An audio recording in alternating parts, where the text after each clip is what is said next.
Hello everyone, and good evening. It's Tessa-Marie. Welcome to the Tessa-Marie Show. Tonight, we are discussing the pillar of financial prosperity against itself, or with itself, together as a couple. Financial prosperity tonight, on Friday night, and the topic is about the ability or no ability to save because of some problem or the other. Of course, we started on Monday with the pillar of emotional prosperity. The young lady telling me she is not able to save because of emotional barriers. She also had mental barriers, which we talked about on Wednesday night. On Tuesday, we talked about the physical barriers.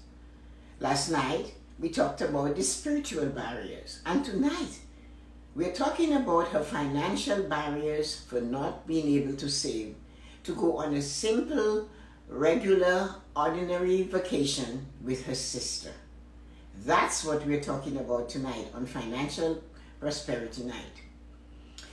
For the whole month of August, we are using the pillars to say how it is affecting your life to do things or not to do things.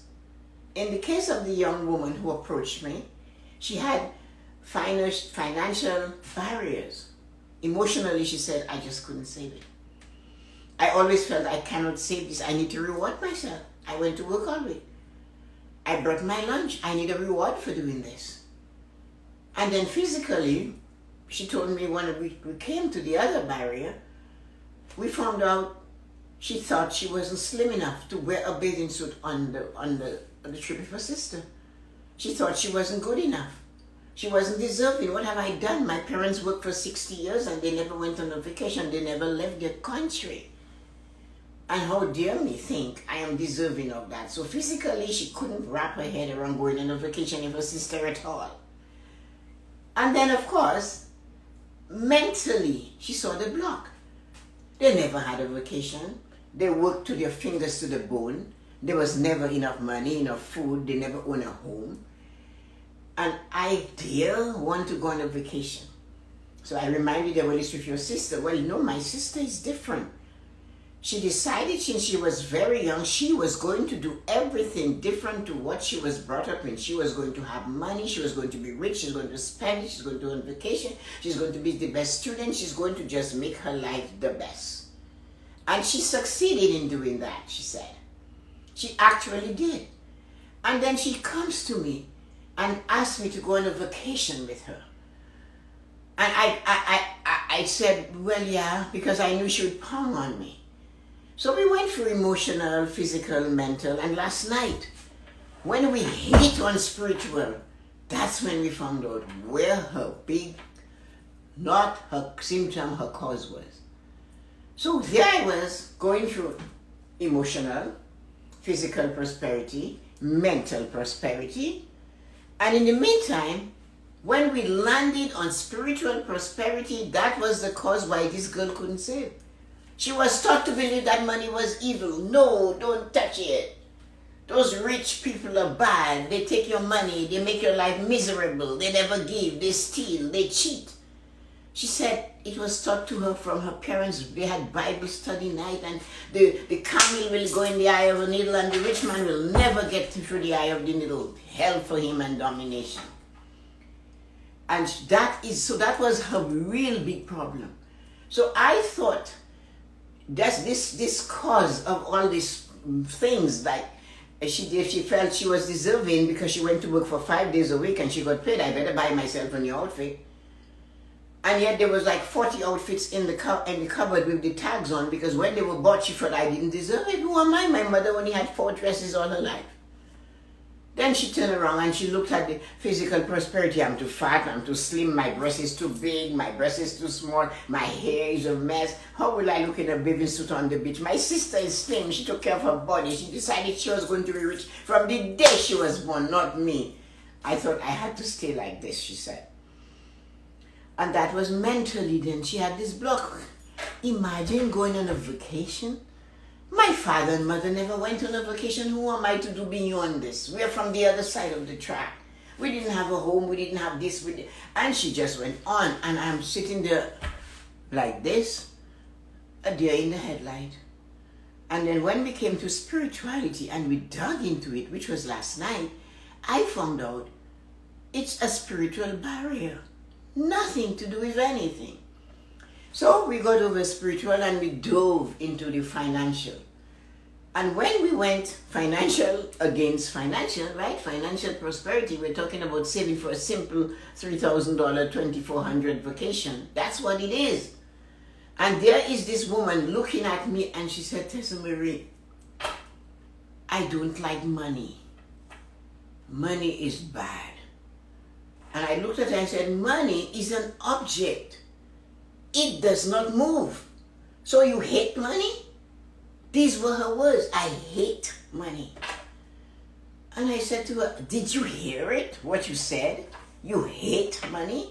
With so much emotion into it. I said, why? Money is bad. Money makes you do bad things. Money, people will steal for money, they kill for money, and rich people will. And I went, what? They say, this thing doesn't move. I said, we put $100 bill on this table and we leave it there, and we put a weight on it, we open all the windows. Unless the wind is so strong to move the weight, this money is not going until some human being or dog or cat or rat comes and get it. So how is that money bad? How is money bad? I asked her. And she said to me, it makes you do bad things. And she was convinced. And I said, going on a vacation, what will happen? I don't know. I said, but your sister is with you. What bad can? She said, well, the money itself is bad. You know that, right? And I'm looking at her. I drew up my shoulders. I took a deep breath and I said, no.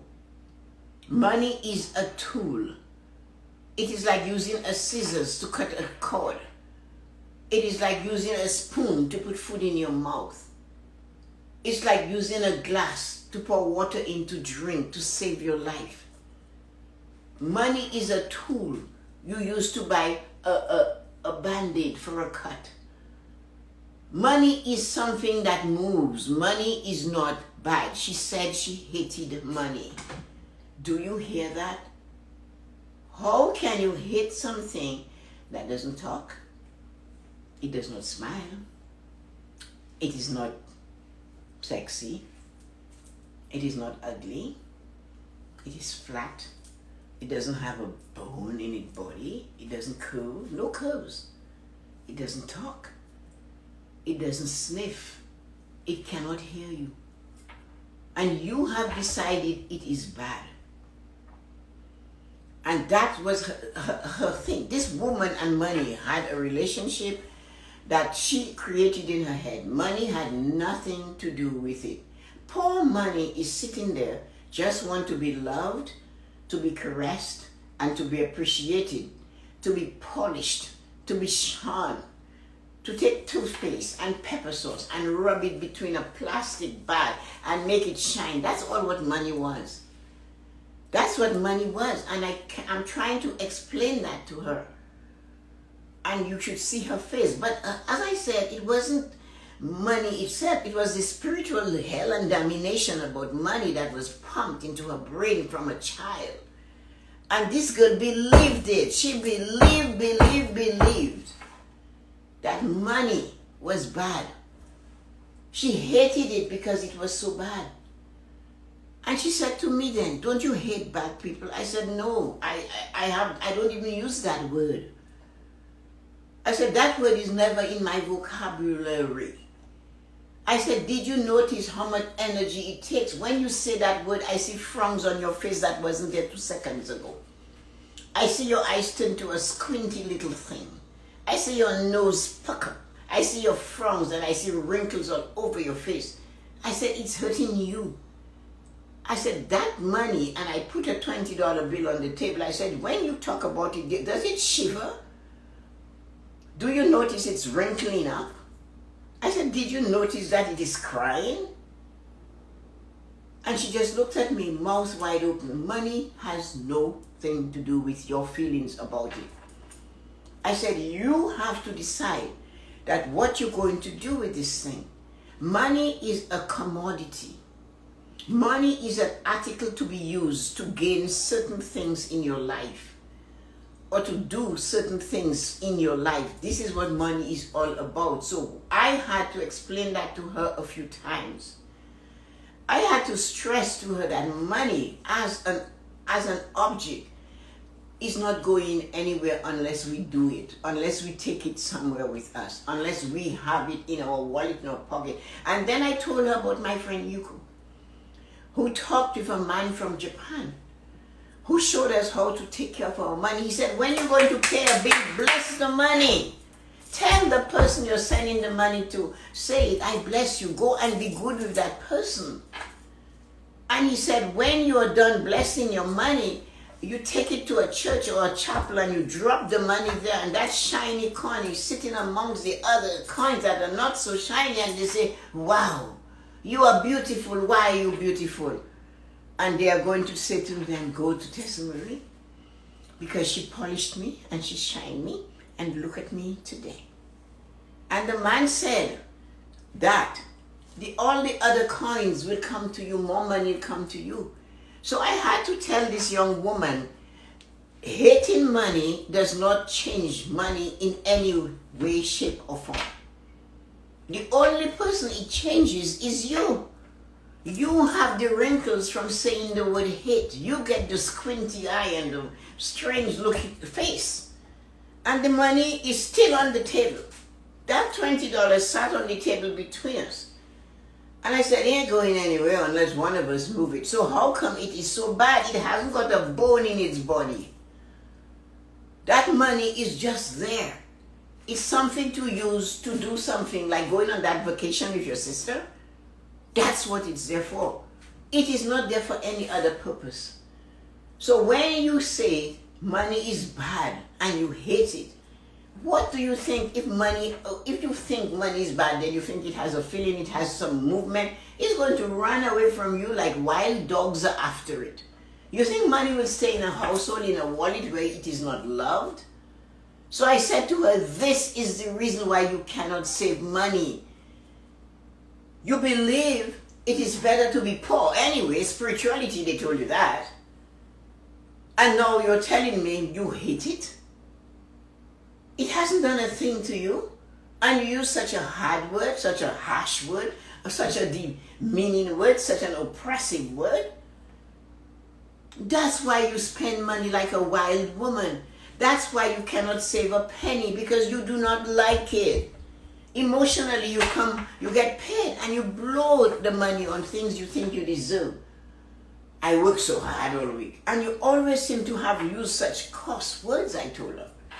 I work so hard all week. I deserve to do this. I'm going to buy an outfit. And I said, then you get the outfit, you have them in your wardrobe corner cupboard, and you don't touch it because you still don't believe you are deserving of it, although you spend the money.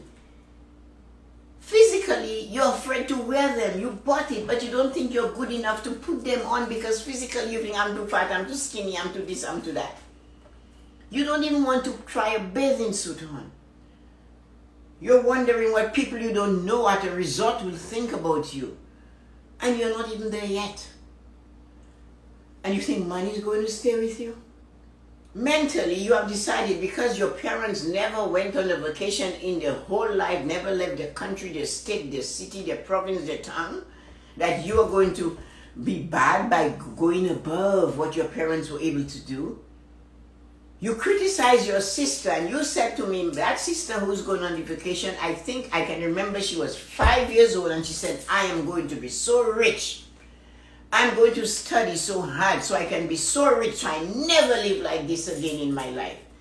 And we all were laughing at her and telling her, yeah, right. This is our lot in life. This is our destiny. That is what our family does.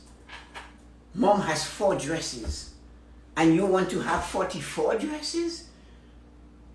And she said, that sister took off, and she says, then she's offering me to go on a vacation. Let's go. She goes on 2-3 vacations a year. So when I gave her all these reasons why I cannot go, she said, you need to talk to Tessa-Marie. And that's why I'm here, she said. And I am fighting with this woman hatred. She hates it. Financially, she hates money.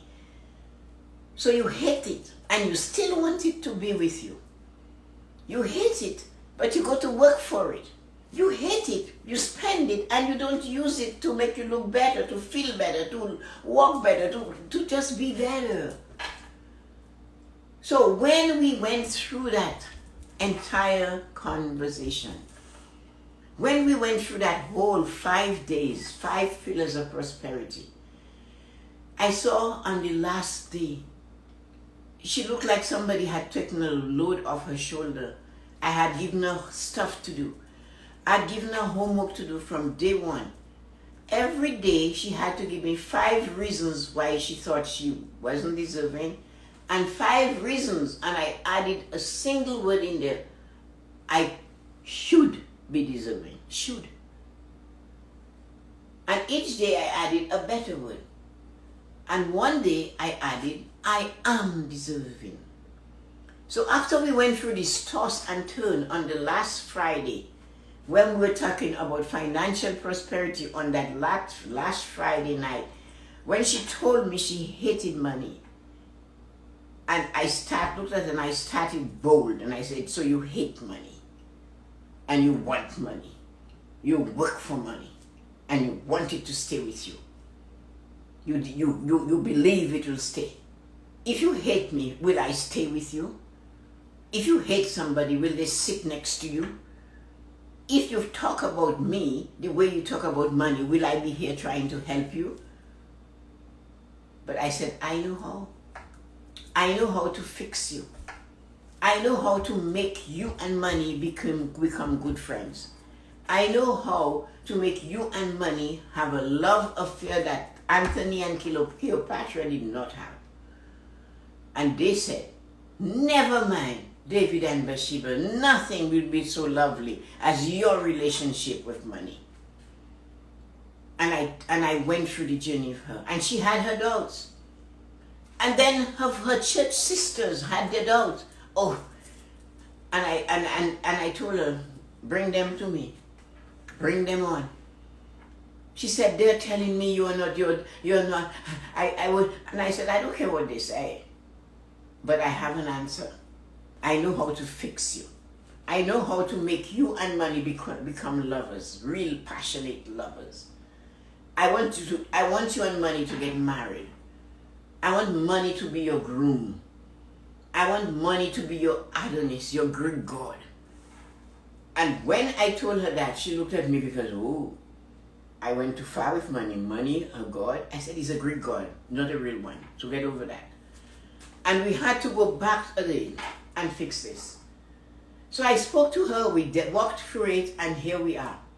And I can tell you about this conversation, and I can tell you about this journey.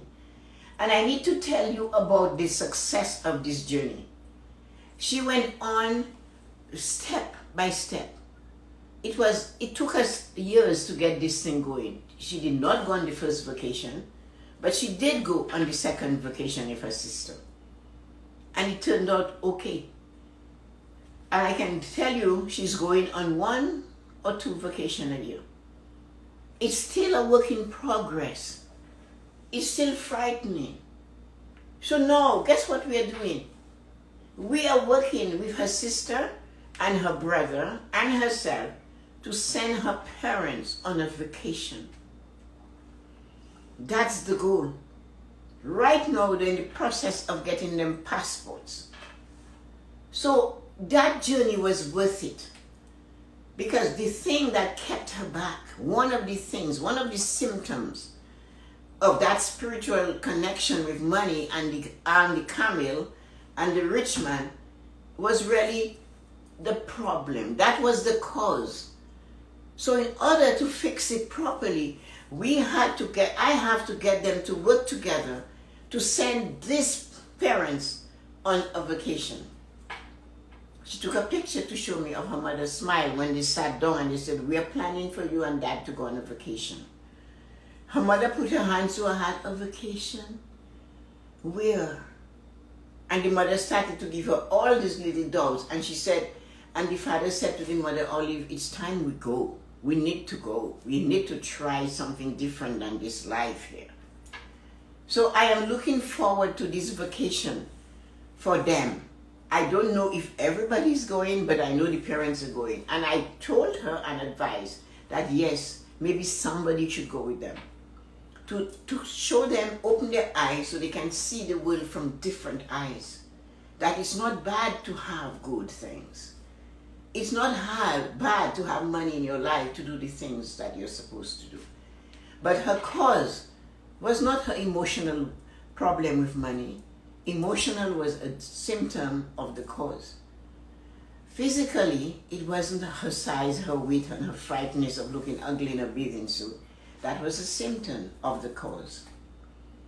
Mentally, it wasn't because they were always poor and she didn't think anybody deserved it, because that was still a symptom. But when I hit the bullseye, that was on night number 4. That was the spiritual one. That was the symptom. It was so well embedded in her. That was the symptom. That was the cause, the deep cause. That was the root of the cause, and the symptoms were all the others. Therefore, financial, which she told me, first thing, she hated money. That was another symptom. So we fixed it. And what I wanted to share with you guys is to know that, yes, they will go on the vacation. The parents will go. But that it doesn't matter what mountain is in front of you, what hill you have to climb. The thing is that you need help. In many cases, you need somebody to help you see it. You need somebody to tell you the clouds have gone and the sun is shining and you can see now because the rain has stopped. So we all need a guiding hand, and that's what I do. I come here to speak to you and to speak to others so that you too can know that you are never alone on that journey called life. If you choose to take somebody along with you, then that person can assist you. But again, the key word here is to choose. So with a symptom of spiritual blockage, because money and the eye of the needle and the camel will go through an eye of a needle, but the human rich man, because he's rich, will not go. That was her cause. Why she and money had such a disgusting relationship. It's better now. It's a work in progress. I will still need to stand with her. I will still need to remind her. She will still need a checkup every year or twice a year as the need becomes. But this is how it is. So sending you light and joy on this wonderful Friday night. I hope this was a good series for you, as it was a good series with a happy ending for this young lady and her family. So next week, we will again start with the pillars again, and we will have another topic. I have met them all. That is all of this month. So this one was money, not being able to save for a trip. And there we thought that was the cause, where it was just merely one of four symptoms. The cause was a spiritual blockage. So next week, when you meet with me on Monday, I will send a DM, maybe Sunday, a little note out to let you know a reel or a story, what our topic for the week. It's all about the prosperity pillars, all 5, and how they affect your life. They have to come together to give you the fulfilled life you need. So have a wonderful evening.